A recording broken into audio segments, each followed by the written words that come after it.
동물병원 실무 이제 4주차고요. 오늘은 입원 환자 관리에 대해서 내용을 배우고, 입원 환자 관리까지 배우면은 실무에 관한 많은 내용들은 이제 어느 정도 커버가 되는 거고, 슬라이드 이제 1부터 슬라이드 한 100 몇십까지 있는데, 거기까지 제가 한번 어떤 내용 배웠는지 한번 같이 복습을 해보도록 할게요. 아무래도 이제 비대면 수업이고 하니까 여러분들께서 이제 어느 정도로 지금 뭐 따라오고 있는지 그런 것도 이제 파악하기가 조금 힘든 부분들이 있어요. 네, 그래서 어, 일단은 이번 환자 관리까지가 하면은 이 파워포인트는 이제 끝나게 되는데 한번 다시 한번 쭉 한번 훑어보면서 끝내도록 하겠습니다. 이번 환자 관리에 대한 부분은 겹치는 부분이 되게 많죠. 외과, 뭐 내과, 이런 부분이랑 많이 겹치게 되고, 외과를 할 때도 이제 여러분들이 제 외과 수업을 듣고 있지만, 수술을 하고 나서 그 환자를 어떻게 관리하는지, 약 같은 거 어떻게 주는지, 뭐 차트 같은 거 그런 거에 대해서 제가 이제 설명을 드렸고, 이제 그러다 보니까 이 부분에 대해서는 이제 겹치는 부분이 되게 많아요. 되게 원론적인 얘기만 한다고 생각해 두시면 되고, 일단은 입원실 관리에 있어서는 뭐 입원실 정리하고 입원장에 오물이 묻어 있으면은 깨끗하게 소독제로 청소를 하고, 그래서 오물은 그 자체로 오염원이 될 수 있기 때문에 당연히 소독제를 이용해서 청소를 하는 게 맞죠. 그리고 항상 전염병이 생길 수 있다는 걸 염두를 해두고 벽면이랑 문 주위까지 꼼꼼히 이제 소독을 해야 됩니다.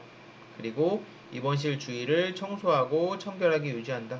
그래서 입원을 하게 되면은 뭐 분변이라든지 또 매일매일 피검사 같은 것도 하게 되고 또 이제 수술 같은 거 하고 나면 침도 많이 흘리고 그런 분비물도 많기 때문에 입원실 항상 어떤 전염병이라든지 그런 게 생길 수도 있다는 거를 감안을 해서 머리가 떴네. 예, 관리를 해주는 게 좋습니다. 그래서 뭐 청결하게 유지를 하고, 그래서 이제 지난번에 보여드렸듯이 대부분의 소형견 입원실이 이런 형태로 되어 있다고 보시면 되고, 대부분은 이제 온도라든지 그런 것들이 관리가 돼요. 그래서 이제 수술이 끝나고 나면 항상 문제가 되는 게 저체온증이 있어요. 그래서 저체온증 같은 게 생길 수 있기 때문에 이런 것들을 이제 올려가지고 온도를 이제 조절을 하고, 그 다음에 이제 불 같은 거 그런 것도 이제 켜가지고 안에 이제 조명 같은 거 환하게 해주기도 하고 그렇죠. 조명을 이제 환하게 해주면은 뭐 강아지한테는 득될 게 없지만 밖에서 보는 입장에서는 어떤 문제가 있는지 뭐 변이나 오줌이 있는지 그런 것도 쉽게 찾아낼 수가 있고, 또 그리고 요새는 그 고양이 입원장이 따로 있는 경우가 많다 그랬죠. 고양이 입원장, 그 다음에 고양이 진료실 따로 있고, 심지어는 그 고양이만 전문으로 이제 하고 있는 병원도 굉장히 많아요. 그래서 어 고양이 인구가 그 이제 병원 하다 보면은 한 20에서 한 40% 정도는 많으면은 고양이가 와요. 그 정도 되면은 이제 동물병원에서 굉장히 큰 비중이고, 또 고양이 보호자분들께서 뭐 돈도 사실 아낌없이 쓰는 분들도 많이 계세요. 그러다 보니까 그런 면에 있어서 좀 동물병원 이제 매출 증대 같은 데 도움이 되고, 이분들이 뭐 치료받는 것도 그렇지만 그냥 기본적으로 뭐 백신 같은 거 다 매년 하고, 고양이도 똑같이 심장상충약 먹죠. 그 다음에 중성화 수술 하죠. 그 다음에 용품 같은 거 이제 똑같이 사고, 심지어 고양이는 뭐 캣타워라든지 스크래치버 박스라든지 이런 것들, 그 다음에 고양이 모래, 그 다음에 고양이 그 화장실 이런 것까지 하게 되면은 상당히 키우는데 돈이 많이 들어가는 편이에요. 그리고 고양이 키우는 분들은 이제 고양이가 하루 종일 보통 집에 계속 있으니까 심심할까봐 두세 마리씩 또 많이 키우시는 분들도 있고, 두세 마리 키우다가 또 여기저기서 데리고 와서 일곱 여덟 마리씩 있는 분들도 많아요. 제가 있던 병원에서도 뭐 한 여덟 마리씩 키우시는 분이 있었는데, 집도 이제 크지 않다고 들었는데 그런 분들도 이제 계시고, 그러다 보니까 사실 이제 이 병원 같은 경우는 고양이 이게 대형견이 밑에 있고 고양이가 위에 있는데, 요건 여기서 저희 병원에서 키우던 고양이라서 그렇고, 사실은 그 고양이 입원장은 따로 두는 편이고, 그리고 아마 많이 보셨을 텐데 고양이 입원장은 앞을 가려놔요. 왜 그렇죠? 누가 밖에서 보면 고양이가 되게 스트레스를 받고 고양이는 시야를 이렇게 가리는 게 되게 좋아요. 그렇기 때문에 고양이 입원장 같은 경우는 특히 애들이 이제 스트레스 받고 예민하고 막 하악질하는 애들 있죠. 그런 애들은 겉에를 이제 덮어둡니다. 겉에를 이제 덮어두고 입원했을 때뿐만 아니라 고양이를 이동할 때도 가급적이면 반드시 케이지에 넣고 이동을 하죠. 그리고 진료 끝나면은 누가 이제 들어가라고 하지도 않았는데 고양이가 자꾸 케이지에 들어가려고 해요. 고양이가 자꾸 어두운 그런 케이지 같은데 이제 숨으려는 그런 습성 같은 것들이 있어서 그렇고 그렇게 되면은 고양이가 이제 안에 숨어가지고 안 나오려고 하죠. 그래서 고양이는 조금 어두침침한 게 좋고 항상 그 진료를 할 때나 입원장도 마찬가지예요. 어둡게 해놓습니다. 불을 다 끄고 창문 다 잠그고 모두 다 조용히 딱 이 상태로 있는 상태에서 그 고양이를 이제 치료를 한다든지 아니면 꺼낸다든지 하게 되고요.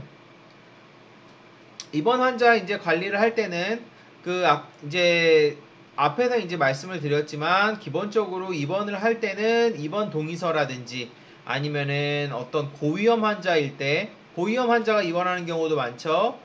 고위험 환자에 대한 그런 동의서 같은 거 당연히 받아 놓으셔야 되고 수술 후에 입원할 때는 수술 전 동의서 그리고 마찬가지로 고위험 환자에 대한 수술 동의서 같은 것도 다 받아놔야 되고 그 다음에 수납 같은 것도 어떻게 하라 그랬죠? 만약에 일주일 정도 입원을 한다 그러면은 적어도 오늘 거 정도는 받아놔야 돼요. 그래서 어느 정도 이제 신뢰가 쌓인 관계라고 할지라도 기본적으로는 당일 발생된 그런 치료비 같은 경우는 당일에 반드시 수납을 하고 만약에 이제 입원 기간이 길어진다 싶으면은 중간에 한번 정산을 해야 된다 그랬죠. 그래서 기본적으로 입원 동물의 신상 명세에 대해서 해놔야 되고 소지품 목록 같은 거 잘 챙겨놔야죠. 그래서 주인이 쓰던 담요라든지 밥그릇이라든지 사료라든지 그런 것들을 이제 서랍에 잘 넣어놨다가 이제 갈 때 잘 챙겨주고 케이지도 마찬가지로 그래서 담요, 패드, 식기 같은 거 준비를 해야 되고 입원 환자 입원 사유와 처치 내용을 확인한 후 차트에 기록한다. 제가 외과에서 아마 이 차트를 보여드렸던 것 같은데 외과 그 간호학 할 때 차트 안에 이것저것 내용이 많죠. 그래서 뭐 입원 사유나 처치 내용뿐만 아니라 하루에 밥을 얼마나 먹는지, 오줌을 얼마나 싸는지, 그쵸? 수액은 얼마나 맞는지 그런 것들 전부 다 기록하게 돼 있죠.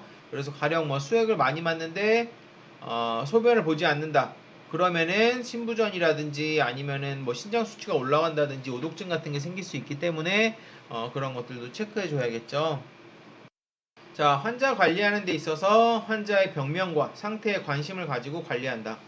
특히 그 호흡이 안 되는 애들이 왔을 때는 이 테크니션 선생님들이 잘 봐야 돼요. 그래서 기본적으로 응급이 발생하는 경우가 흔치는 않지만 가장 응급이 심하다기보다는 흔하게 발생할 수 있는 게 바로 어, 그 호흡 문제입니다. 호흡 문제. 왜냐하면 숨 못 쉬면 바로 넘어가잖아요. 그래서 아기가 특히 심장병이 있거나 아니면은 안 그래도 호흡이 문제가 돼서 들어온 애들 어떤 애들 있을까요? 불독이라든지 퍼그라든지 뭐 보스턴 테리어 뭐 이런 애들 같이 그 단두종이라 그러죠. 이렇게 눌린 애들. 눌린 애들은 뭐가 생길 수 있어요? 단두종, 호흡증후군 뭐 이런 것들이 생겨서 애기들이 뭐 헐떡헐떡거린다든지 이상한 소리를 낸다든지 코를 심하게 골거나 이래요. 그리고 그런 호흡 자체의 문제뿐만 아니라 심장병 걸린 애들이 여러분들이 이제 입원 환자 하다 보면 되게 많이 와요. 말티즈, 푸들. 특히 말티즈는 우리나라 심장병 1위예요. 그래서 보통 7, 8살 넘어가기 시작하면 슬슬 심장병의 징후가 보이기 시작하고 10살, 뭐 11살 넘어간 애들은 한 3분의 1 정도는 이 소리가 이상해요. 그래서 그런 애들이 들어오면은 심장이 문제가 있으면은 어디가 같이 문제가 생기냐면 폐에 문제가 있어요. 심장 문제가 있는 애들은 폐에 물이 차게 됩니다. 그런 애들이 계속 기침하면서 오면은 어떻게 될까요? 기침을 하면서 혀가 파래지고 호흡곤란이 오고 죽는 경우가 생겨요. 그런 경우가 동물병원에서 왕왕 발생이 됩니다. 그렇기 때문에 보통 이제 수의 선생님들이 태권 선생님한테 얘기를 할 때 얘 그 호흡 문제 있는 애니까 심장 문제 있는 애니까 30분마다 호흡수 체크해 주세요. 이런 식으로 말을 많이 해요. 그럼 여러분이 흉강이랑 복강이랑 한 번 움직일 때마다 호흡 한 번이죠. 1분 동안 호흡 몇 번 하는지. 호흡의 정상적인 수는 15에서 30회 정도죠. 뭐 정확하게는 16에서 24회 정도로 하는데, 어쨌든 호흡은 이제 흥분 여부에 따라서도 워낙 달라질 수 있기 때문에. 근데 흥분할 것도 없고 별로 문제 없어 보이는 상황인데도 아기가 호흡을 헐떡헐떡거리면서 심하게 한다. 그때는 얘기를 해줘야 되죠. 그래서 환자의 어떤 병명이라든지 상태라든지 어느 정도 관심을 가지고 얘가 심한 병으로 발전될 수 있겠다, 갑자기 응급 상태가 발생될 수 있겠다 싶으면은 당연히 얘기를 해줘야 돼. 문제 발생 시 원장님께 즉시 알린다. 그쵸? 이거는 만약에 혹시라도 이상한 징후가 있으면 바로 알려줘야 돼요. 왜냐하면은 이런 경우에 혹시라도 응급조치를 하면 살아나는 경우가 있기 때문에 반드시 얘기를 해줘야 되고, 환자의 기본 관리를 해야 된다. 누누이 말씀드렸죠. 그 입원을 한다든지 할 때 보호자들이 와서 봐요. 보호자들이 와서 면회를 한다거나 할 때 아기가 아프거나 말거나 그런 것도 사실 중요하지만, 더럽고 막 아기가 좀 관심을 못 받고 있는 것 같대. 그러면 진짜 컴플레인이 들어옵니다. 컴플레인이 좀 심하게 들어올 수 있어요. 그래서 얘 왜 몸에 똥 묻어 있어요, 오줌 묻어 있어요, 안 치워주시나요, 사료 다 엎었는데, 물 다 엎었는데 이거 안 닦아주시나요, 한참 된 것 같은데, 그런 얘기 많이 해요. 그래서 보통 이제 빗질, 눈곱 제거, 귀 청소, 발톱 관리까지, 변을 치우고 그런 거는 당연한 것이고 이제 하게 되고, 사실 이제 강남에 이제 몇몇 동물병원 같은 경우는 수술이든 뭐든 처치가 다 끝나잖아요. 그러면은 깨끗하게 보통 이제 미용하는 데도 있으니까 목욕하고 빗질까지 해가지고 이제 내보냅니다. 그렇게 해서 내보내는 데도 있고, 뭐 기본적으로 귀청소, 발톱 정리 이런 거는 그냥 서비스로도 많이 해주잖아요. 그렇기 때문에 뭐 그럴 수 있고, 입원실을 이용하는 환자는 항상 깨끗한 환경에서 지낼 수 있도록 한다. 입원 환자의 건강 상태 변화를 기록하고 차트에 기록한다. 지난번에 외과 아마 거기서 말씀드렸듯이 항상 일단은 깨끗하게 하고 차트에 자세하게 기록을 해야 된다 그랬어요. 먹는 약부터 시작해서 그 다음에 기본적인 뭐 건강 상태 변화. 건강 상태 변화 같은 경우는 여러분들이 그냥 뭐 한 시간에 뭐 2시간에 한 번씩 어떤 그냥 한번 보죠. 보통 차트에 기록하려면은 보면서 호흡이라든지 상태라든지 이런 것들 보게 되는데, 하루에 한 번 정도는 보통 체중도 일단 재고, 그쵸? 그 다음에 수의사들이 피를 뽑아서 어떤 검사 같은 것도 하고 그런 것도 보고, 그 다음에 여러분들이 이제 정신 상태 같은 것도 봐야 돼요. 아기가 활발한지 반응이 있는지 그런 것들 봐야 되고, 만약에 이렇게 축 처져 있거나 아니면은 의욕이 하나도 없거나 아니면은 계속 잠만 잔다거나 그런 것도 이제 수의사 선생님한테 얘기를 해줘야 돼요. 보통 식욕이랑 더불어서 어떤 활력 같은 것도 상태를 가늠할 수 있는 굉장히 좋은 척도이기 때문에. 그리고 식욕, 구토, 배변 같은 거 체크해야 되죠. 특히 이제 안 먹거나 하면은 보통 어떻게 지시하죠? 핸드 피딩 해주세요, 이런 식으로 지시를 하기도 하고, 아니면은 뭐 수액에 포도당 같은 거 타기도 하고 그렇죠. 그 다음에 구토나 배변은 당연하죠. 일단은 만약에 아기가 토를 한다거나 그러면은 그거는 약물 부작용인 경우도 있고 병 때문에 그런 경우도 있고 되게 다양해요. 그런데 어쨌든 토를 하면 보통 수의사가 토를 억제하는 약을 줍니다. 자꾸 토하고 그렇게 되면은 문제가 생길 수 있기 때문에 그 약을 줘요. 그래서 아기가 이제 어느 정도 토했는지, 하루에 몇 번 토했는지 반드시 기록을 해두고, 약을 먹고도 토하는 경우도 있겠죠. 그런 것도 기록해두고, 혹시라도 혈토를 한다거나 그러면은 그런 것들도 당연히 기록해줘야 되고, 배변 같은 경우도 제가 이제 외과 거기서 말씀드린 것 같은데, 변이 무른지 딱딱한지까지 1부터 한 5, 6까지 이제 스코어를 정해서 적기도 한다 그랬잖아요. 변의 상태 같은 것들, 혹시 혈변 있는지, 그리고 변을 몇 번 보는지. 특히 강아지가 밖에서만 배변을 보는 애들이 꽤 있어요. 산책할 때 배변 보는 애들이 있기 때문에 그런 애들은 보호자한테 미리 말을 듣고, 자꾸 소변이나 대변을 안 보는 것 같다 그러면은 잠깐 밖으로 데리고 나가든지, 아니면은 동물병원 원내를 그 산책하듯이 살살 돌면서 아기가 이제 배변을 할 수 있도록 도와주는 게 좋고, 수술 예정인 환자는 금식이 필요하므로 전날 9시부터 금식을 시킨다. 병원마다 조금씩 달라요. 대부분은 이제 12시간 정도 금식을 시키는 편입니다. 그러니까 전날 저녁 9시면 이제 맞는 얘기죠.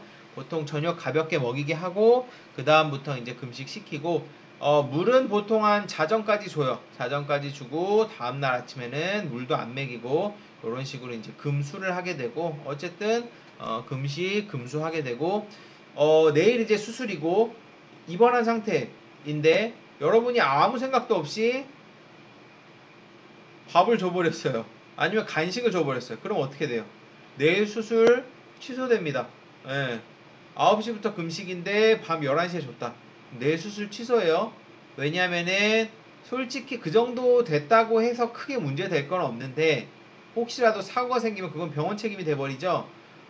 그렇기 때문에 취소될 수 있어요. 다만 이제 2시간 정도는 괜찮을 수도 있는데 다만 아침을 주면은 그건 100% 취소예요.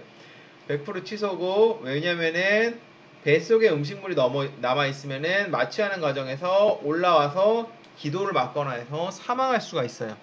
그런 사고가 생길 수 있기 때문에 기본적으로는 금식해야 되고 여러분들이 절대로 실수로라도 주면 안 되고 그래서 사실은 이제 그런 강아지 같은 경우는 붙여놔요 밖에다가 얘 뭐 밥 주면 안 됩니다. 왜냐면은 동물을 한 명만 관리하는 게 아니고 여러 명의 테크니션이 이제 관리를 하다 보니까 얘 그런 거인 줄 모르고 주는 경우가 있어요. 그렇기 때문에 이제 차트 같은 게 있는 거지만 어쨌든 실수할 수 있기 때문에 수액을 막고 있는 화는 발이 붙지 않는지 수시로 확인한다. 요거는 제가 텍스트에서 가져온 내용인데 자 수액 관리에서 발이 붙지 않는지 수시로 확인을 한다 그러는데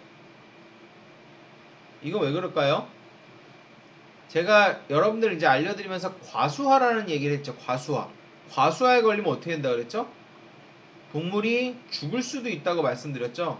그래서 과수화가 굉장히 위험한 그런 거고 과수화가 생기지 않도록 어떻게 해줘야 된다 그랬죠? 호흡 관리를 일단 해줘야 돼요.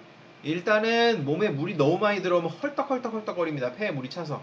그래서 아기가 제가 뭐 아까 호흡 말씀도 드렸지만 수액을 맞다가 계속 좀 헐떡헐떡거린다 싶으면은 바로 원장한테 이야기를 해줘야 되고 사실 수액이 많이 들어갈 때는 보통 수의사가 체크를 해달라고 해요. 얘 1시간에 한 번씩 아니면 30분에 한 번씩 호흡수 좀 봐주세요. 그 다음에 과수화가 돼서 물이 너무 많이 들어가게 되면은 어떻게 되죠 또? 발이나 손이 부을 수 있어요. 지금 여기 나와 있는 것처럼 왜냐면은 삼투압에 의해서 조직으로 물이 막 쏠려서 들어가게 되는 거예요. 물이 너무 많으니까. 그렇기 때문에 아기가 막 발이 붓는다든지 헐떡헐떡거린다든지 그러면은 당연히 이야기를 해줘야 되고 그 다음에 소변을 안 쌀 때도 반드시 이야기를 해줘야 돼요. 자 일단은 수액을 주게 되면은 몸에 물이 차게 되니까 소변을 놔줘야 돼요. 소변을 놔줘야 되고 특히 중독이 돼서 수액을 맞는 경우에는 중독 물질이 밖으로 빠져나가야 되니까 소변을 넣어야 되는데 아기가 소변이 안 나온다 싶으면은 그거는 신장 같은 게 망가져서 그럴 수도 있어요. 그렇기 때문에 그 소변의 양이라든지 그런 것도 이제 체크를 해줘야 되고 수액이 새거나 비어가면 원장님께 즉시 알린 후 필요시 수액을 교체를 한다. 그 대부분은 이제 인퓨전으로 하기 때문에 수액이 이제 비어서 하게 되면은 삐 소리가 나지만 경우에 따라서 잘못하면 그 몸에 공기가 들어가는 경우도 생길 수 있기 때문에 여러분들이 수액이 거의 다 비어갈 때쯤이면은 원장님께 즉시 알린 후 필요시 수액을 교체한다. 보통 이거는 알리지 않더라도 수액을 그냥 교체를 하면 돼요. 여러분들 이제 교체할 수 있으니까. 그래서 여기 이제 이거 딱 빼가지고 새 수액 넣고 그 다음에 이제 교체해서 보통 이제 사용을 하게 됩니다. 자, 식이 관리 같은 경우는 입원 환자가 먹는 음식과 먹은 양은 입원 서식에 기록한다. 말씀드렸죠? 그래서 먹는 양 같은 것도 일일이 다 기록을 하게 되고 그 다음에 먹는 방법 같은 것도 기록을 하게 돼요. 그래서 일단은 어떤 거 먹였는지, 습식을 먹였는지, 건식을 먹였는지, 간식을 먹였는지 그런 거 이제 기록을 하게 되고 그냥 그릇에 주는 경우도 있지만 그 핸드피딩이라 그래서 이렇게 주는 경우도 있고 너무 안 먹으면은 강급이라 그래요. 강급, 강제급여. 강제급여 말 그대로 억지로 먹이는 거예요. 입 벌리고 그냥 억지로 주사위 같은 걸로 찔러 넣는 거예요. 그런 식으로 이제 강급을 하기도 하고 어쨌든 먹은 음식과 먹은 양을 반드시 이제 기록을 해야 됩니다. 그리고 입원 환자의 식욕, 대소변의 상태를 항상 확인을 해야 돼요. 일반적으로 많은 질병이 식욕이 살아나면은 회복이 되고 있는 증거인 경우가 많습니다. 그래서 식욕이 계속 떨어지고 체중도 계속 떨어지고 그러면은 얘는 죽을 확률이 좀 있어요. 근데 식욕이 점점 살아나다 그러면은 많은 경우에서 회복의 징후예요. 그래서 식욕이 있냐 없냐가 중요한 거예요. 그래서 특히나 식욕이 있어서 애기가 자기가 자발적으로 먹는다.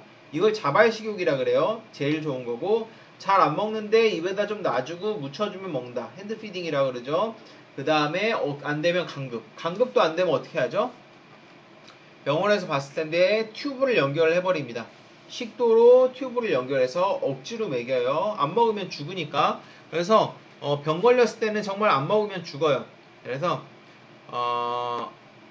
이렇게 하고, 그리고 그래서 이제 여러분들도 집에서 이제 강아지 키우면은 되게 많은, 여러분들뿐만 아니라 이제 동물병원에 이제 오시면은 아기가 조금 설사를 한다든지 속이 안 좋은 것 같아서 밥을 안 먹이는 경우가 있어요. 일반적으로 사람 같은 경우는 그런 경우도 많죠. 속 안 좋으면 이제 식욕이 확 떨어지니까. 근데 사람도 그렇고 강아지도 그렇고 결국은 먹어야지 살아요. 그래서 일단은 식욕이 있다면은 어떤 뭐 소화기 쪽에 조금 그런 게 있더라도 먹이는 게 좋아요. 다만 먹이는 게 만약에 걱정되시면은 그 소화기용 처방 사료가 있어요. 아이디 같은 거 캔으로 된 것도 있고 그 건식으로 된 것도 있어요. 그 말린 사료로 된 것도. 그래서 가급적이면 먹이는 게 좋습니다. 안 먹으면 죽는 거예요, 원래. 항상 그래서 먹이는 게 좋고, 특히나 혹시 어린 강아지라든지 어린 고양이라든지 이런 애들은 무조건 먹여야 돼요. 안 먹이면은 죽어요. 왜냐면은 어린애들은 당이 떨어지게 되면은 혈당이 떨어지면은 응급 상황이 순식간에 옵니다. 그래서 어릴 때는 체온, 저체온, 혈당, 그다음 탈수, 이 세 개가 제일 무서워요. 이 세 개 중에 하나라도 문제가 있으면 바로 응급 상황이 오고 그 중에서 혈당이 정말 무서워요. 그래서 어린애들 같은 경우 안 먹으면 강급을 해서라도 저는 먹이라고 하는 편이고, 고양이 같은 경우 이제 키우다가 그 지방간증이라는 게 와요. 좀 뚱뚱한 애들이 어떤 스트레스를 받는다든지 하는 상황이 오면은 얘네들이 완전 식욕이 엄청나게 떨어지고 안 먹게 됩니다. 그러면은 걔네들은 죽어요. 그러다가. 그래서 걔네들은 어떻게 하냐면 억지로 먹이든지 식욕 촉진제를 주든지, 아니면은 대부분의 경우에서는 아까 말씀드렸듯이 식도에다 관을 연결합니다. 위식도관, 아니면 이제 코로 해갖고 비강 튜브 같은 거 해가지고 이제 식도까지 이제 연결을 해요. 그래서 밥을 억지로 줘요. 어쨌든 억지로라도 보통 먹이게 되고, 대소변의 상태 당연히 아까 말씀드렸듯이 항상 확인을 해야 되죠. 특히 수액을 주고 있을 때는 소변이 잘 나오는지 반드시 확인해야 되고, 습식사료는 수시로 확인하여 상한 것을 급여하지 않도록 해야 된다. 이거 되게 주의하셔야 돼요. 그래서 습식은 캔을 따놓고, 건식은 안 그렇죠. 습식은 근데 캔을 일단 따놓고 그걸 갖다가 어떻게 보관할 수 있는 방법이 없어요. 그냥 뚜껑 닫아놓기도 하고 그러는데, 그래서 안에 물이 많다 보니까, 물이 많으면 세균이 잘 살아요. 물이 많다 보니까 금방 상해요. 그러면 애기가 아파 죽겠는데 상한 걸 또 먹이면은 어떻게 되겠어요? 더 아프겠죠? 거기다가 그런 것들은 이제 병원 책임이니까 조심하셔야 되고, 식이 관리가 필요한 환자의 경우 원장님이 지시한 대로 급여한다. 그래서 어떤 애들은 처방식만 먹는 경우도 있고, 가령 뭐 췌장염 이런 애들 걸린 애들은 어때요? 그런 애들은 기름진 거를 먹으면 안 돼요. 그래서 반드시 소화기 처방 사료 같은 거 이제 먹여야 되고, 그런 식으로 어떤 특이한 식이 관리가 필요하면 원장님께서 지시한 대로 급여하는 것이 좋다. 자, 습식 사료 같은 경우 제가 방금 말씀드렸듯이 그래서 잘 상하기 때문에 개봉한 날짜를 적고 잘 밀봉을 시키고 냉장 보관하는 게 좋고, 이 꺼냈을 때 냄새 난다든지 조금 오래됐다 싶은 거는 과감하게 버려야 돼요. 괜히 설사합니다. 그래서 습식 사료는 아까 말씀드렸듯이 쉽게 상함으로 수시로 확인하여 급여하도록 한다.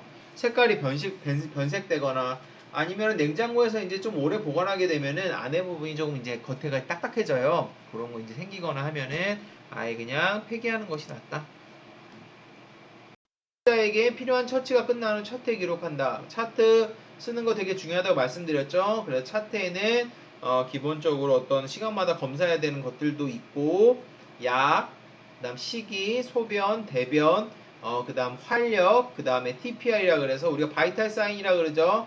체온, 그 호흡수, 심박수 이런 것까지 다 체크되게 돼 있고, 자, 환경 관리를 했을 때 입원실 내 환자를 방치하지 않는다.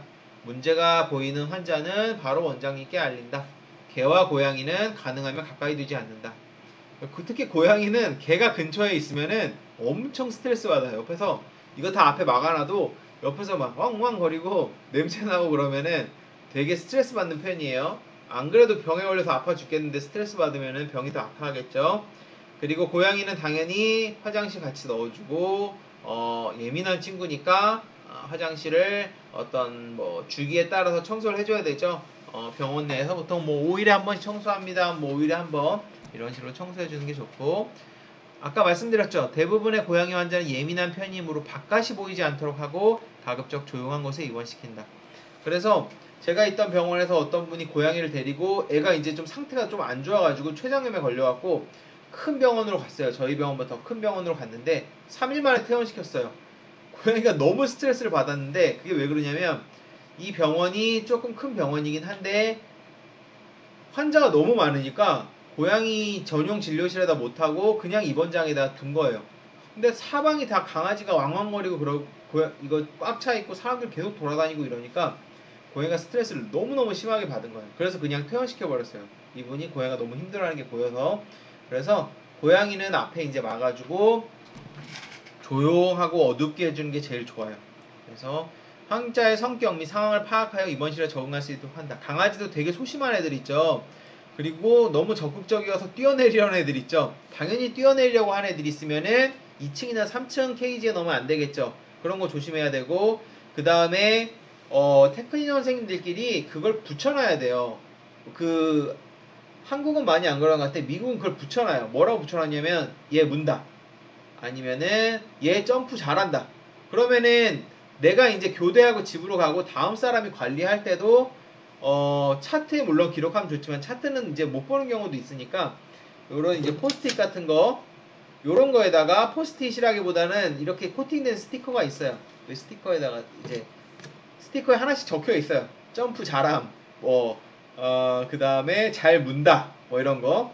그 다음에 어, 공격적이다. 뭐 그런 것들. 그리고 어떤 경우에는 반드시 이런 것도 있어요. 저희 병원 있을 때는 반드시 테크니션이 잡도록 하는 경우가 있어요. 거기 학생들이 있는데 학생들이 이제 실습을 하게 되고 테크니션이 동물을 더 잘 다루니까 학생들이 했다가 물리거나 애기가 사람이 공격당하거나 그럴 수 있기 때문에 좀 위험한 애들은 테크니션이 하도록 그렇게 하는 경우도 있습니다. 자, 퇴원 관리, 퇴원 준비를 하고 퇴원 시간에 임박하여 퇴원 준비를 하지 않는다. 예, 이건 중요하죠.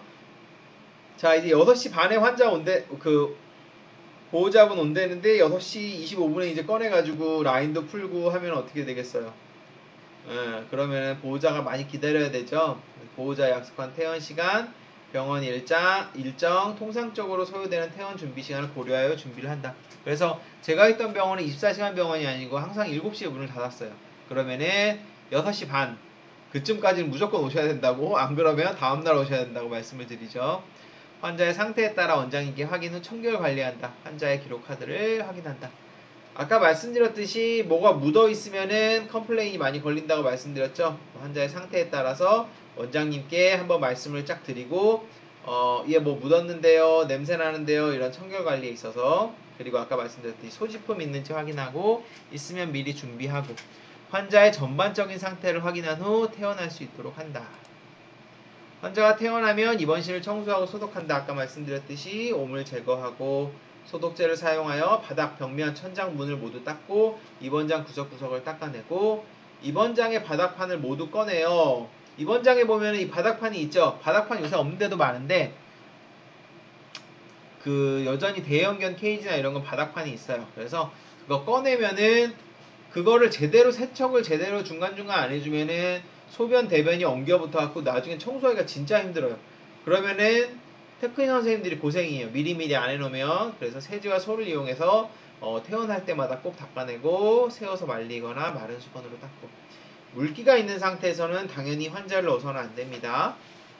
그렇게 되고, 자, 조금 쉬었다 할게요.